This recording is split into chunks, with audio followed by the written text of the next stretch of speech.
In this video, I'm going to tell you how you can raise millions of dollars for your real estate or acquisition private equity deal using the power of artificial intelligence.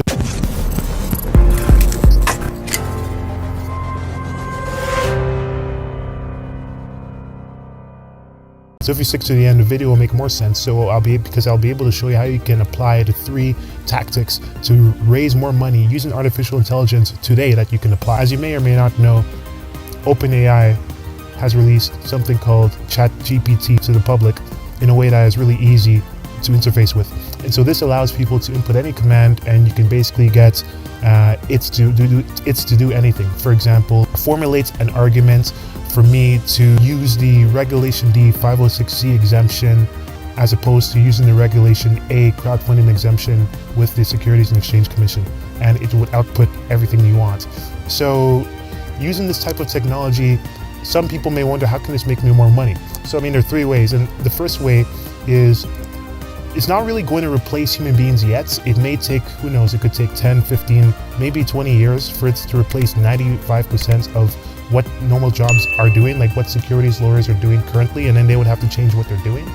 But what it can do, it can help you speed up, how fast you create your private equity fund, because to raise money in the United States or any developed Commonwealth country as well, such as Canada, you need to be able to properly do the paperwork, and you need to be able to properly market to investors. So when it comes to the preparation, what you can do right now is really, you can't use it to create, typically you need a subscription agreement and a private placement memorandum. But we'll put an example test on the screen and we'll see what it generates. But what it can do, it can help you organize your thoughts and your information. You can send it information on how you want your deal to be summarized at.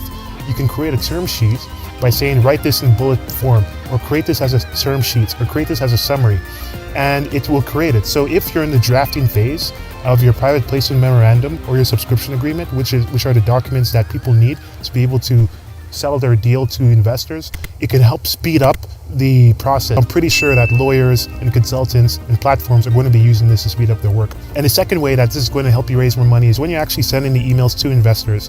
One thing that AI is going to do is going to definitely help you prepare your pitch deck more effectively.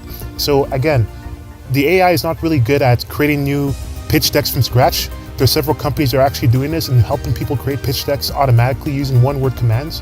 But when you're creating your idea and you're summarizing your points, for example, if you were to take your LinkedIn, your resume, and then you could tell it to summarize this in a persuasive way, or you tell it to turn this into 20 bullet points, or you take an audio clip of a pitch that you did, you're able to transcribe the audio using another tool and then send it to OpenAI, and you'll be able to summarize the key points or summarize the management team's experience, highlighting the most effective points of difference, something like that. So basically it's like an assistant that you can use to draft and move around your English more. So it's going to save you more time as you're working on doing that. And the third thing is when you're doing marketing to investors. So when people are actually sending emails to investors, obviously doing it compliantly and legally, you can actually have ways of creating your sales message to investors. And this can be a test run. And again, the third time, it's not really the best idea to use it blindly, but use it.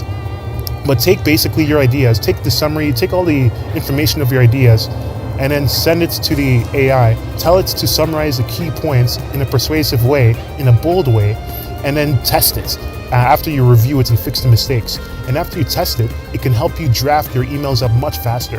And so jobs like copywriting, salespeople, and marketers are going to be under threat.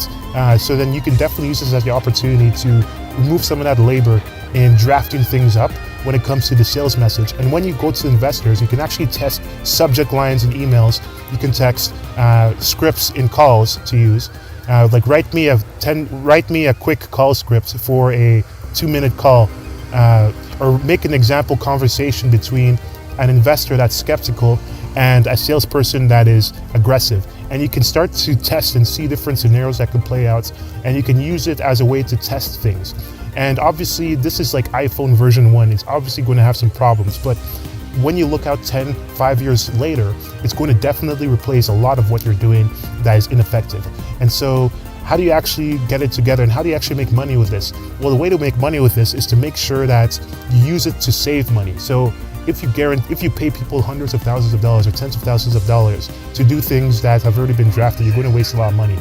So you want to make sure that you draft as much as you can, compliantly and legally, of course, and then go to lawyers after, or get approval after, and validate it after. Because what most people do, they validate their deal before they get the traction.